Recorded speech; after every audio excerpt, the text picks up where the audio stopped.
My name is Avi Rosenthal, and I am proud to be your moderator tonight. I am also the chair of the Z-Wave Alliance, and it is my pleasure to have you all here with us tonight. We have an illustrious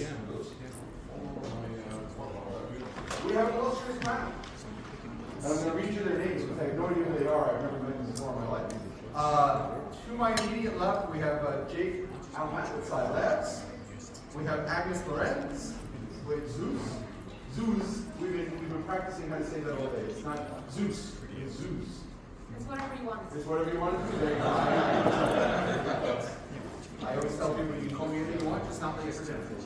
And Kitty is here from alarm.com, and of course, Brad Cook is here with Alfred. So, what we're talking about tonight, and first of all, thank you all for coming. Thank you all to Silicon Labs for sponsoring this event. As you drink your drinks and eat your eats, you can thank Jake and the boys from Side Labs for sponsoring this, so thank you very much to them. What we're talking about, though, is Z-Wave Long Range. For those of you who are unaware, Z-Wave Long Range is a new standard within Z-Wave that is a powerful new evolution of the Z-Wave standard. So, to give you the briefest of history, about 3 years ago, I think it's 4 now, we became an SDO, a standards development organization. And part of that rollout meant that the Z-Wave Alliance was no longer constrained by a single manufacturer. And Labs took the very generous position that Z-Wave should be given wings and should fly and be free. And after acquiring it from Sigma, they did just that. They set us free. And so the Standards Development Organization, the SDO as we like to call it, was formed. Part of that iteration, part of that evolution, was the development of a new type of Z-Wave called Z-Wave Long Range. Classic Z-Wave is a mesh network, 250 nodes, relatively short range, very robust, very flexible, encrypted, safe, very battery efficient. Z-Wave Long Range takes that to the next level. Z-Wave Long Range now enables up to 4,000 nodes on a network.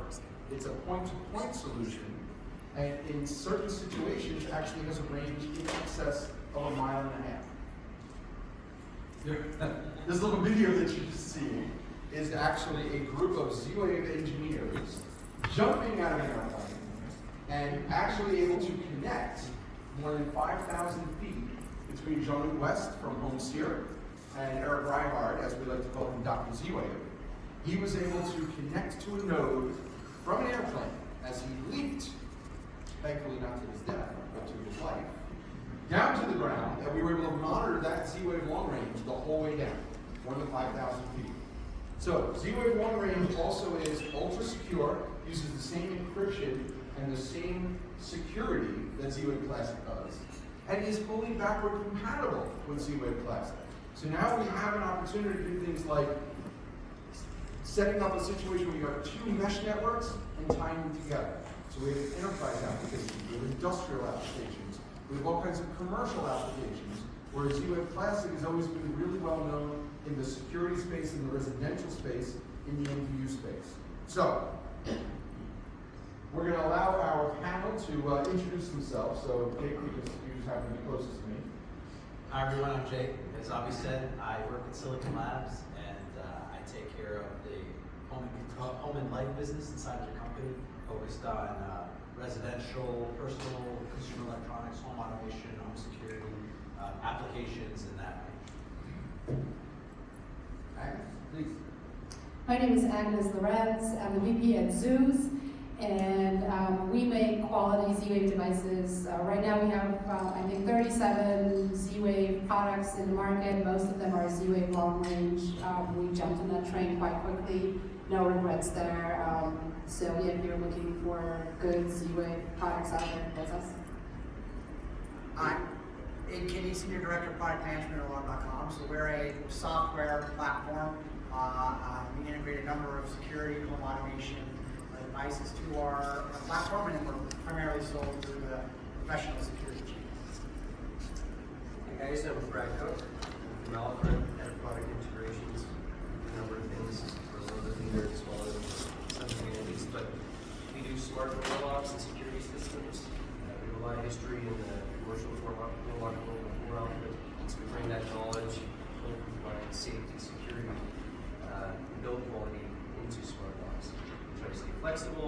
always embraced Z-Wave from the beginning, and thankfully it's expanded into long-range things that have now opened up markets for us to talk about today. Yeah, that's it. Awesome. Thank you. And thank you all for being here with us. So my notes here say, you're supposed to be telling us all about the highlights of Z-Wave Long Range and how it has evolved from Z-Wave Classic within residential and MDU. But I'm going to change it up just a little bit. Okay. So, because I always like to put Jake on the spot, just a little, we do this a lot together. So help us understand the evolution. When the technology first rolled out and the long range was first became available, how was Silicon Labs able to take advantage of the software work that had been done to tie in with your silicon? Because obviously the silicon is just as important as the software is. The beauty of Z-Wave Long Range and Classic is they both run on the same piece of silicon. But obviously that means that the piece of silicon has to be fairly flexible in the way that it communicates. So maybe you can just give us a little bit of insight as to how Silabs accomplished that. We'll work with two. That was working. Yeah, stereo. So, as Avi said, at Silicon Labs, we try to have as much flexibility and multi-protocol capability in our products as possible. We do that through our wireless platform. The benefit that gives device makers and consumers is they can develop their application, their use case, their unique value, and they can work it across any wireless protocol and in any ecosystem. And when you look at Z-Wave and Z-Wave Long Range, in our 700 series and 800 series silicon, we really wanted to drive that type of use case and that type of value across that ecosystem so that you can extend and have multiple different use cases, and you don't have to worry about redoing different developments across the board. And it doesn't even just stop there at the Z-Wave Classic and Z-Wave Long Range. We're even building variants of the device that will do Bluetooth Z-Wave Long Range and Z-Wave Classic all together, right? So our view is more that we can help drive the lowest power, the best levels of integration, the best levels of capability and compute. Like some of these devices now have AI accelerators where you can start doing more processing at the edge. The better enabled y'all will be to, and the ecosystem will be to, add value to consumers. And you add value to those consumers, you sell more stuff, and we're all happy because it's a bigger market. So we look at this in general as how do we make sure that we reduce the barriers to entry and the friction points to get up to market. And that's how it evolves.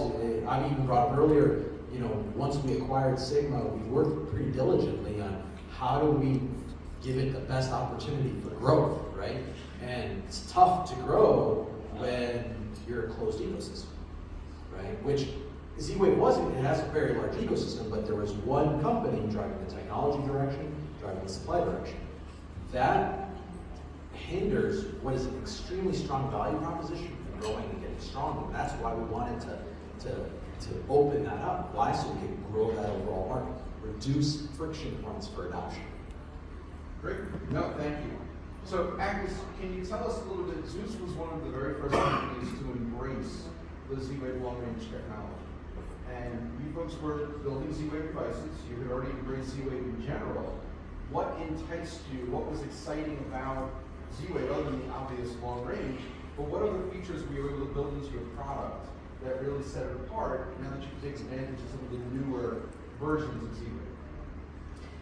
For us, I think that the main factor here was that it would solve so many different issues related to support. Support is very expensive, and it's absolutely required for a good post-purchase experience. So for us, obviously range plays a part still. You don't have to worry about repeaters or creating or building and educating your customers about building a reliable mesh network. That goes away. But with Z-Wave Long Range, we also have Smart Start adoption. So things that matter, so bragged about, you scan the QR code and you add a device. That's something that Z-Wave Smart Start has been doing, and it's part of the Z-Wave Long Range protocol. Another thing is the amount of nodes, right? Before it was just 200 nodes, you were bound to that residential ecosystem right now you can go and use with a single hub if you have enough compute power. So there's so many different things. Where we're seeing most value is really in that setup process and user experience with support. A great example is battery-powered devices. So I think a lot of people are curious about, okay, there's all this range, it must be drawing more power, but it's actually the opposite for Z-Wave. So there's longer battery life with greater range. I mean, show me a different technology that has the same thing, right? And we're absolutely seeing that in our support requests. So battery-powered sensors, that leak sensor over there, is one of our best sellers, but the amount of inbound tickets we get for battery-powered devices since we switched to Z-Wave long range has dramatically decreased. So yeah, it's been awesome so far. Great. So Abe, your company, Alarm.com, is absolutely one of the oldest, well-established Z-Wave providers in the marketplace, right? You guys have been around almost since day one. You embrace the technology. Z-Wave Long Range comes along, and of course you embrace that technology as well. How has Long Range enabled different applications within a very well-established network for Alarm.com? What kinds of things that you've been able to establish that you weren't able to do before? I wish I had more detail. It's still a little bit early days, as I think we're getting into our the ecosystem of all the things that our security providers are bringing to the home. So we needed the locks to catch up, the hubs and security panels to catch up, to kind of have enough of an ecosystem to really be 100% long range. So I think this is the year we'll have enough examples. I think to probably have more specific proof points that that a trusted and reliable, efficient process like Z-Wave Long Range can really help partners overcome maybe their resistance to getting into home automation, because it is a little bit of a thing where they've lived some of those support burdens in the past, and so we're excited to really make more of a push again to give home automation a go when you have a different approach than what we've had in the past. Awesome. Sure. Please. Yeah. So, to that point, we're seeing a lot of interest and demand in the applications that Z-Wave Classic is strong in, mostly for how do I go outside the property, how do I go down to the edges. And we're seeing lots of development across the ecosystem space about flow sensors, long range locks, wake up sensors for cameras and all that stuff. So that is that's happening and that's coming in the residential automation and security side. But what's really interesting is we're starting to see interest in kind of near adjacent applications like multiple dwelling units and other places like that are starting to look at how do I use this for a broader management use case. And I think that's I'm super excited about all the residential kind of expanding outside of the walls of the home. But I think there's so many other areas where that can add value, and really it's how do we kind of jump into those new areas and jump into those new kind of application segments beyond automation and security use cases. So Brad, as we approach access control, right, Z-Wave Long Range plays an important part in battery life, in connectivity, but as you get into access control, what are their advantages and how is Alfred going to take advantage of Z-Wave Long Range in your applications? And what kinds of things do you expect to be able to accomplish with it now that you've integrated it into some of your locks? It's a good question. I would say I could jump off of both Jake and Abe from yourself, I guess. But essentially what is added isn't so much all the new applications. The first thing that come to mind, you have the shed and back door, we have a sensor in the pool, things that were farther away, we didn't know what to do, we had that with a controller, run a wire. Those are the first things that come to mind. But to Jake's point, and Agnes' point on the youth front, you now, rather than have central units in one per suite moving along, you can say have a hub per floor. So you're now merging into places where you might have only used a different type of technology because you really only wanted the front doors as part of your ecosystem. You didn't necessarily want or ready for interior smarts, which is what Z-Wave was unanimous for typically. Now, I think the other part of that is we can see that happening, but even in the single family home, I have a lot of anecdotal pieces where we put that piece in, and even a technical integrator who knows how to say, add an extra piece to the mesh, it's a new Z-Wave number, like adds a little bit, you know, a little bit light here, I'll add a couple pieces, I'll add a light switch, something typical and low cost. They don't need to do that necessarily. So long range also helps in tricky building layouts, right? You want your common places lower the street, even though Z-Waves always have good connectivity and 800 is good that way. By the time you add long range, even just a direct, simple network inside a single family home, you're guaranteeing an integrator essentially. Plug it in, one device with a hub, and you probably won't have to even worry about the mesh as your support network in a tricky, you know, building environment. It could be concrete walls, metal studs, whatever it is that actually doesn't interfere much with Z-Wave, thankfully, which is a unique proposition too there. But those are things that I think are often missed. Right? You think of the long range things, but sometimes it's just you have the power to get there without needing all the cohort. Yeah, no, absolutely. So we move a little bit towards the alliance, right? So the power of Z-Wave long range is evident in the technology. But one of the powerful ideas of the technology is the fact that we as an alliance, we as a group of organizations that are also stroking the boat, rowing the boat all in the same way. One of the things that I have found in my years at the Z-Wave Alliance is the collaboration is very strong, right? And the ability for us to work together, the ability for us to compete on one level, right? Because obviously there are a lot of block companies, for instance. So it's a popular product. But at the same time, collaborate with one another on some of the newer technologies. So if you can talk a little bit about, there are lots of alliances out there. But what I have found is that the camaraderie and the co-workability of Z-Wave sort of stands apart from some of the others. So Agnes, maybe you want to talk a little bit about the collaborative effort and what you've experienced at the Alliance and how you see our ability to work together to really help define the technology in the future. Sure, I think a lot has been said about the culture in the Z-Wave world, and some people call it a cult as well, but It's a cult. one thing I've been doing some work within the Alliance, within the marketing committee around integration, because going to different conferences, there's this one thing that keeps popping up is that, you know, we have Matter and we have all those promises for different protocols, then we have different new platforms that promise to integrate and do it all, and at the end of the day, you really need to do the hard work of integration. And what's wonderful about Z-Wave is that so much of it is standardized command classes. You get kind of a ready product. So you don't need to figure out the ABCs of the protocol. You have it all in it. So the technology kind of encourages us to work together. And it's not difficult for me to integrate with, well, Alarm.com may not be the best example, but it's not difficult for me to integrate with Rose House. I always do it. But it's working.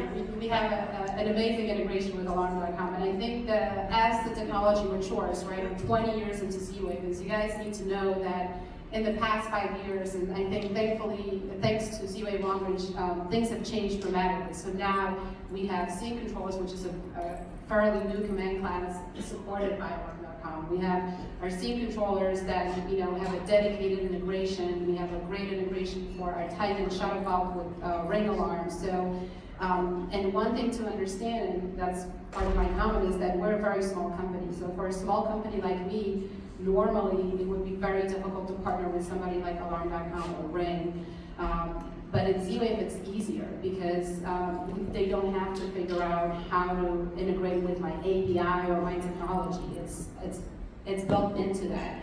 And so all we can focus on is the user experience. And that's why I feel Z-Wave has leverage in comparison with other protocols and technologies. And people that choose it, you know, can benefit from that quickly in terms of business models.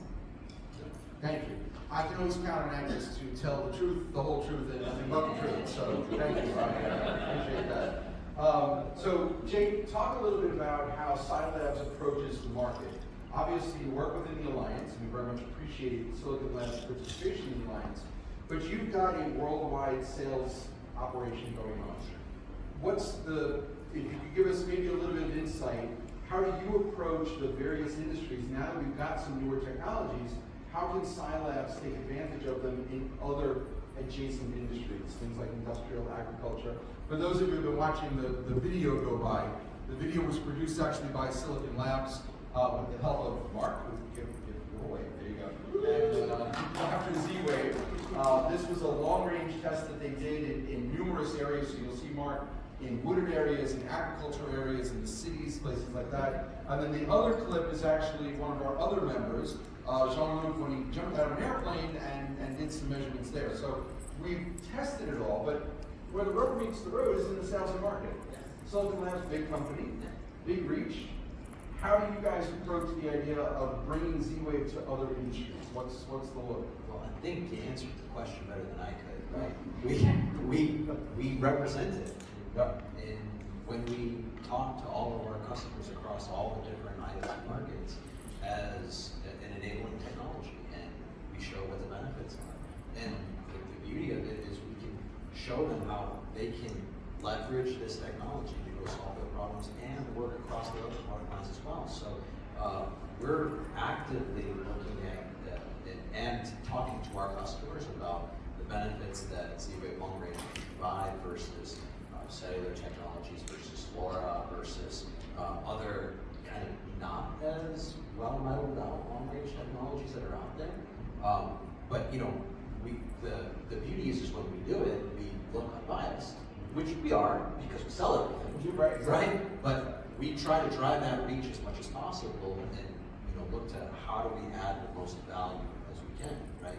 So so when you ask, well, how do we go engage the rest of the market on it? You see it right there on the banner in terms of us representing all the technologies. You see it in the videos and marketing that we do to highlight the unique and compelling value propositions that they can provide. So the more that we do that, the more it shows other folks out there, hey, here's what you can go do with these technologies, and here's how we can enable you to make that successful. Absolutely, and that's all part of it, being part of the alliance, right? Being part of the alliance means that you gain access to all of the various things that the various members are doing. So if a member is reaching into a new industry or a new opportunity, that comes back to the alliance. There's a command class, there's a process that each and every line of code goes through in the alliance to be certified. And so every product goes through that same certification. So Brad, you're one of the newest members on this panel of the Z-Wave Alliance. I hit up Abe for being the oldest one, so I'm going to hit you up for being one of the newest. Talk a little bit about the collaborative efforts that you've seen and some of the things that you've been able to work on as part of the Alliance that maybe you're not getting, because I know you do other technologies. You have lots of other technologies. But what's your experience been here and how it's been different? So I'm glad I was actually going to ask that one, Mike, for a second to talk to this. I think it's always said that you can talk to a chip manufacturer, you can talk to anybody, and like, oh, we have great support, and we'll help you with development. And I'll be honest, one of the things I find most interesting, and this is a hindsight thing, so I can speak this on a year in, and it's still good. We've been doing this for a long time. Thankfully, we jumped in, I say thankfully, but at the 500 series, very mature at that point. But we come from a commercial manufacturing background. We understand construction supply and building materials. We understand that world. So from a product development standpoint, you come in and you see how you can add value into a piece. And I think Z-Wave's been very good about this, talking about how do we incentivize people, whether it be people with new product ideas, people with existing businesses getting into this protocol. How do we incentivize people to make things and then leverage all the valuable things that Z-Wave can bring? Well, I think you do it by bringing, let's say, somebody who comes with an expertise, say in locks or security. We come in and maybe we're not software people, but we had some software team. You quickly learn what you don't know. So us getting into this, thankfully, we partnered early with Z-Wave, and thankfully the community was extremely open. We're used to this in the hardware world, but this was a new world for us. And thankfully, I already see so many faces that I recognize, and it's because you see them all the time. I see people from lock companies who sit down, technically competitor lock companies who sit down, and if I have a question about this challenge or that challenge, they've helped. You know, it's not about secret sauce, it's about quite literally, you don't know what challenges you're going into. You know you're going to run into some. And through many of the processes we've had with many other protocols, not many other protocols, but different technology things we tried to introduce, we've had to go through those. With Z-Wave, I feel like it really siloed a big piece of the development part. And you don't really realize how valuable it was until you've been through a few of them and you just knew that this part was going to work.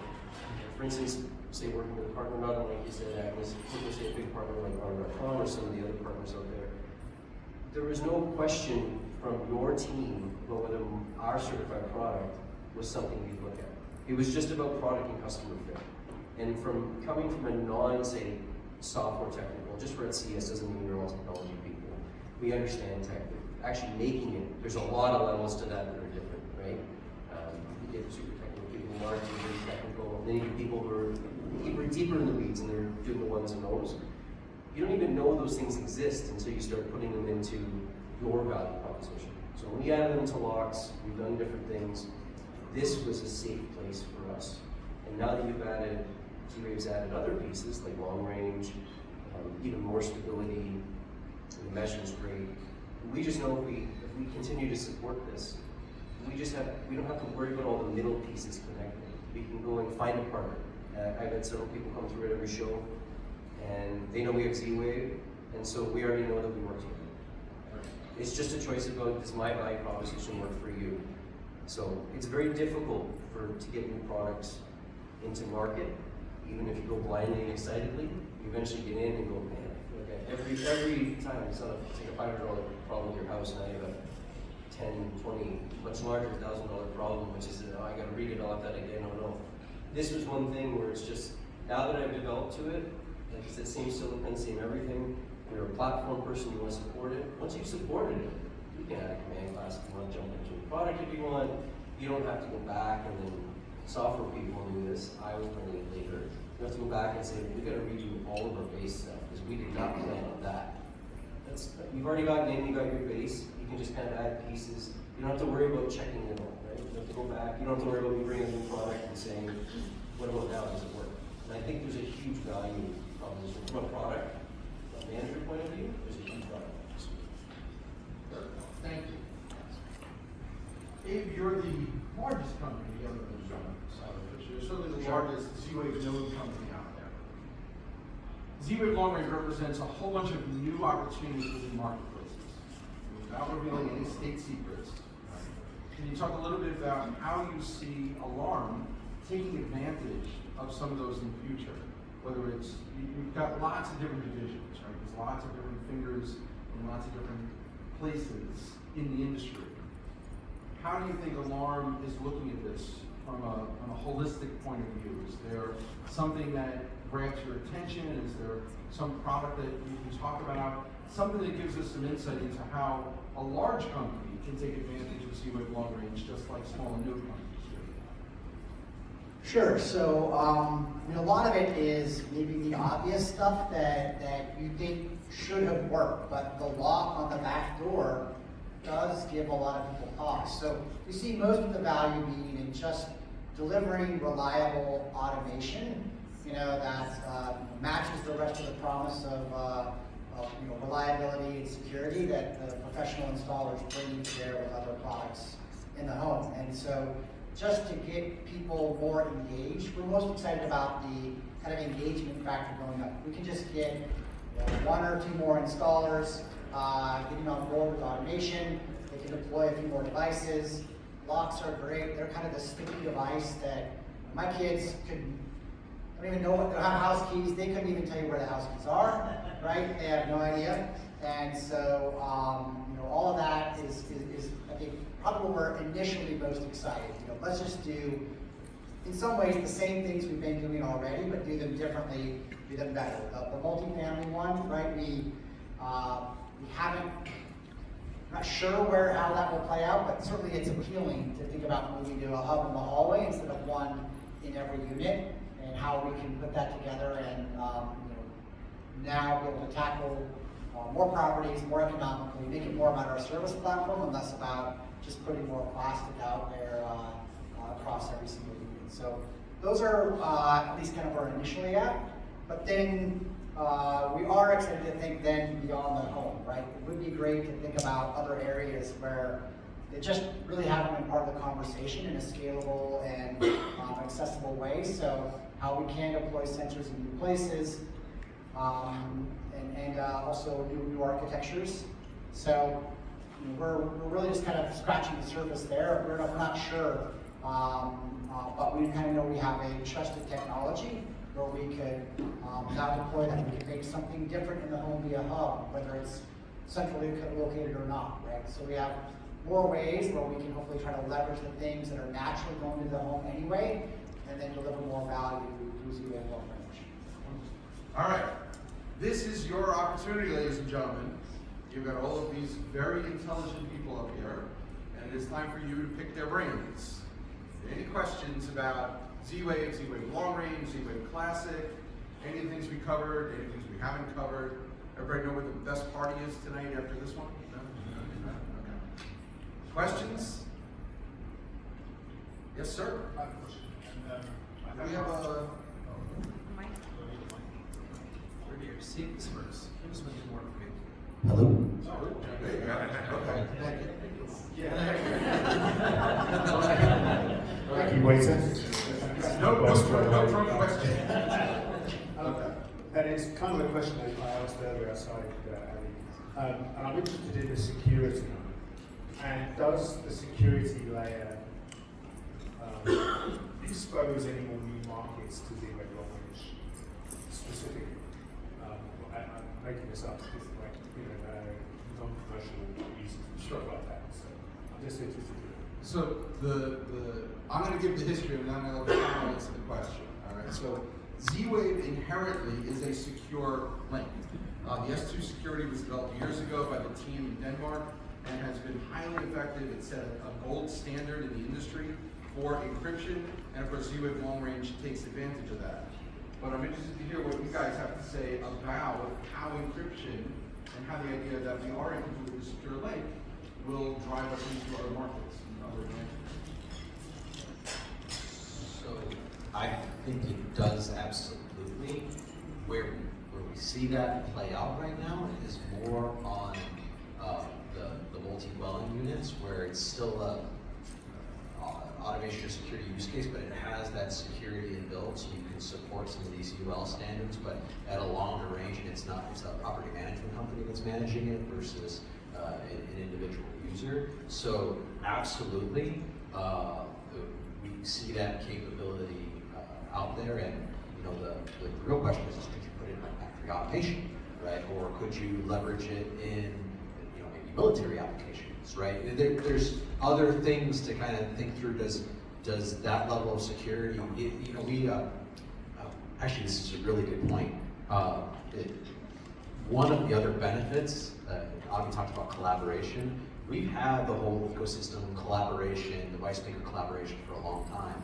Since we moved to an SDO, the beauty is anybody can build any innovation and add it in, right? So the code base, some of the hardware platforms, they're all open. See all the source code, you can go push up updates.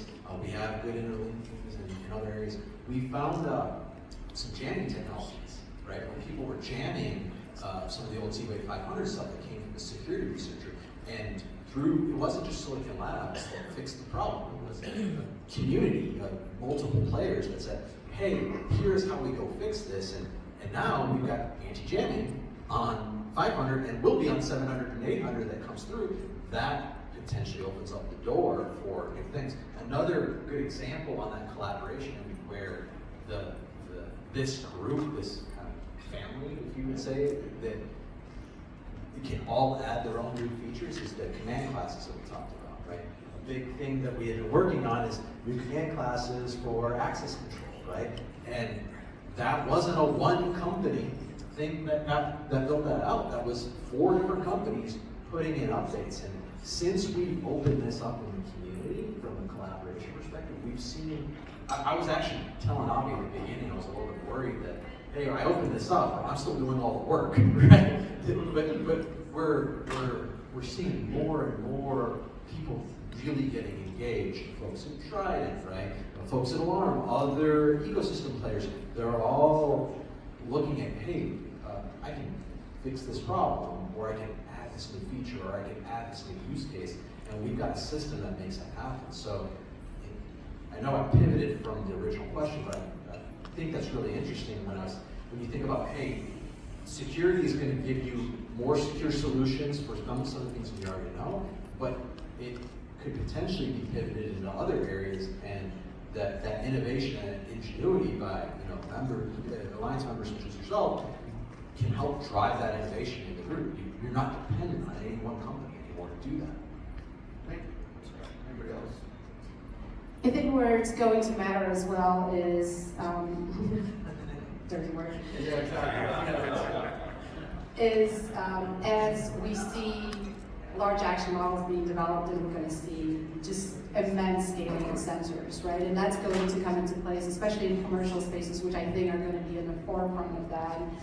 Anything from healthcare facilities to airports, they're going to need affordable hardware and secure hardware, because security will be extremely important in order to gather data, to produce, to train large action models in AI, and that's where I think a technology that has good security and is affordable and is low power will come into play. So this is a great opportunity to go after those commercial places and to participate in that revolution of creating those new models.